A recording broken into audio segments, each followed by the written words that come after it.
नमस्कार फ्रेंड्स, पूजा recipe amazing डिशमध्ये तुमचं सगळ्यांचं स्वागत आहे। आज आपण उपवासाची जलेबी तयार करणार आहोत। चला तर फ्रेंड्स, रेसिपीला सुरुवात करूया। पाव किलो पनीर घेणार आहोत। 1 वाटी 2 तास भिजवून घेतलेली भगर, 1 वाटी साखर, आंबट नसलेलं 2 ते 3 चम्मच एवढं दही। आता आपण मिक्सर जारमध्ये भगरचे पाणी छान पूर्णपणे निथळून तिला बारीक करून घेणार आहोत।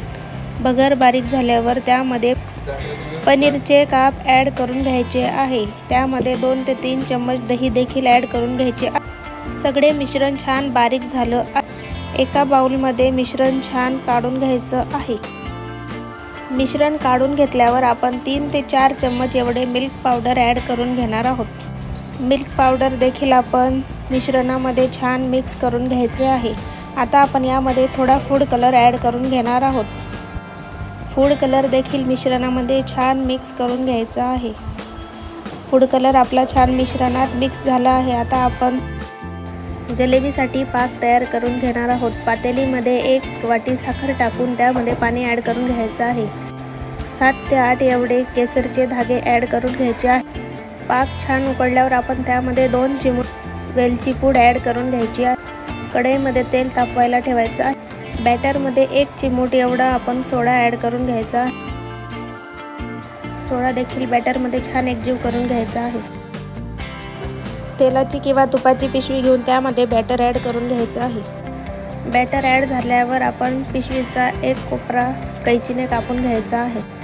थोडं बॅटर तेलामध्ये टाकून आपण तेल गरम झालं की चेक करून घ्यायचं आहे। तेल छान गरम झालं आहे।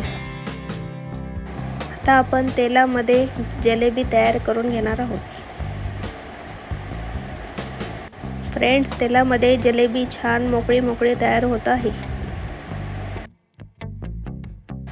जलेबीला 2 ते 3 मिनिटांनंतर छान पलटून घ्यायचं आहे।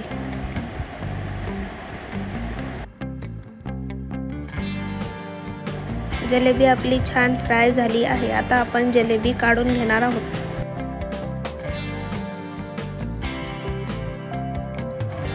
पाक थंड झाल्यावर आपण जलेबी ॲड करून घ्यायची आहे। आता आपण जलेबीला छान प्लेटमध्ये सर्व करून घेणार आहोत। प्लीज व्हिडिओला लाईक, शेअर, सबस्क्राईब करा। थँक्यू।